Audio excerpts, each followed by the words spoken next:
Welcome to IDRA's EAC-South Technical Assistance web package on diversifying the teaching field. This is Chapter 4, Analyzing the Data and Implications for Policy and Practice. Several studies show that teacher diversity benefits students in several ways, including higher expectations, better achievement, lower absenteeism, fewer suspensions, a positive role model effect, and it can help break down stereotypes. In this chapter, we will increase knowledge of student and teacher diversity, as well as review state-level data within the IDRA EAC-South Region 2. Additionally, we will review data collection at the district level and discuss implications for policy and practice.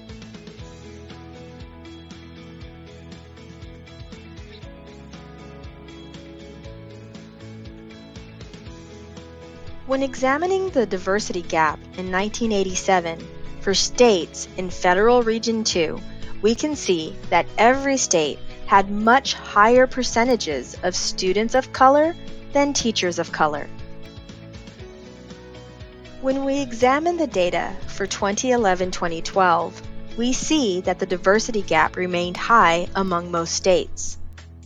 Tennessee has among the smallest student-teacher demographic diversity gap in the region at 21.8%, though it also has the lowest percentage of students of color. And as shown in this data chart, its diversity gap has nearly tripled over the past 25 years. South Carolina's diversity gap has been relatively stable, as the percentage of teachers of color and students of color remain relatively the same.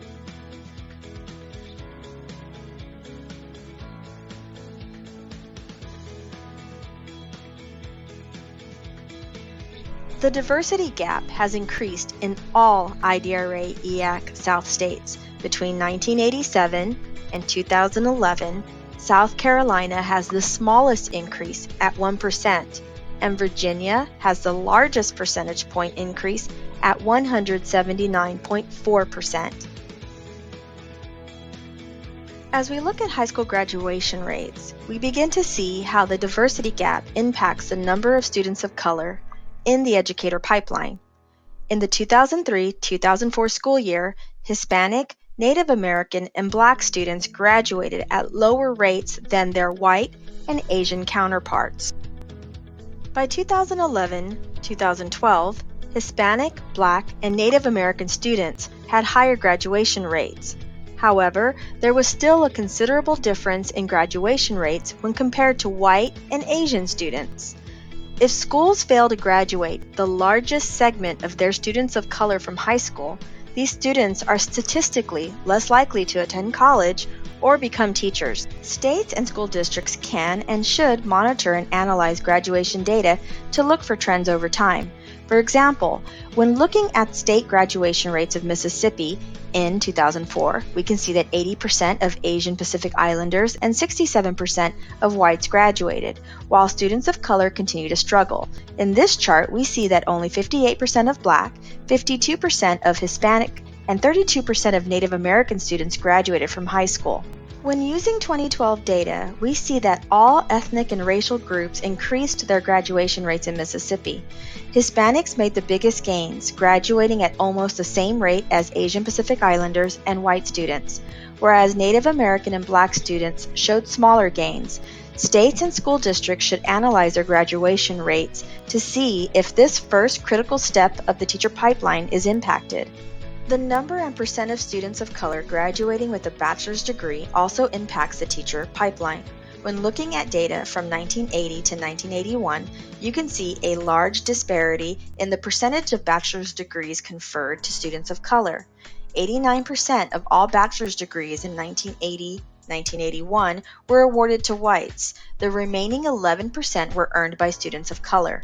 According to NCES data, we see that by 2011-2012, students of color comprised a larger percentage of students earning a bachelor's degree. While graduating rates among students of color have improved, we can still see that the disparity of completion rates between whites and students of color remains large. States should also examine how each critical step in the teacher pipeline is affected and what state policies are driving these outcomes.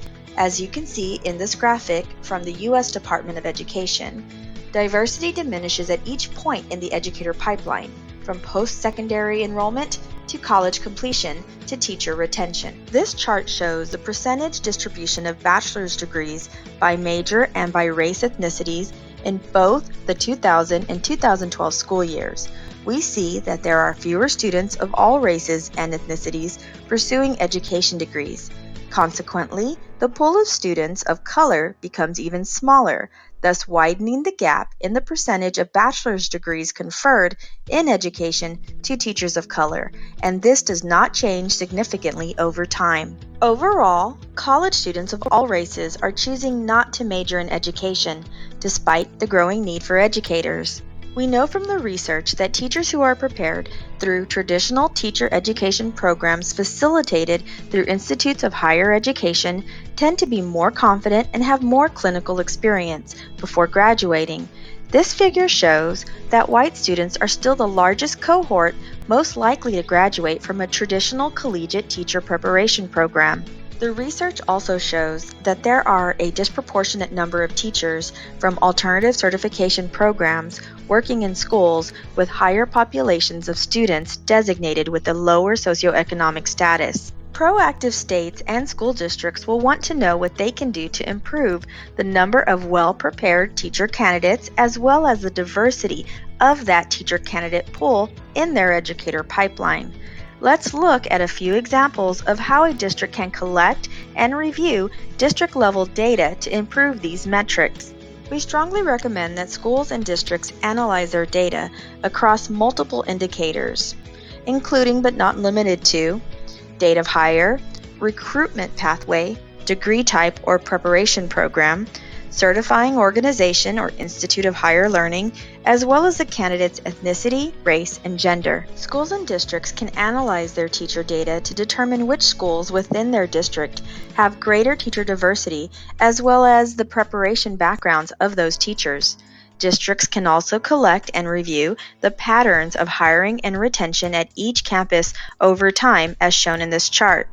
Schools and districts should monitor and analyze the data to see how many teachers they hire from alternative education certification programs versus how many come from traditional programs facilitated by institutes of higher education.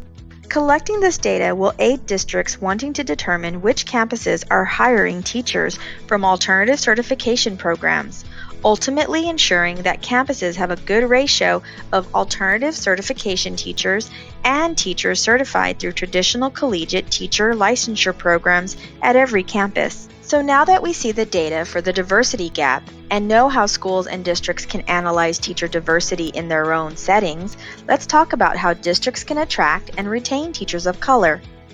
We encourage districts to attend recruitment fairs at minority-serving institutions. Students who attend MSIs are more likely to graduate with a bachelor's degree from a school or department of education compared to students of color who attend predominantly white institutions. MSIs produce more teacher candidates of color than any other colleges. Districts should maintain data of their attendance at various recruitment fairs. Knowing the location and institution where they found their teacher candidates can help districts improve teacher quality and diversity over time.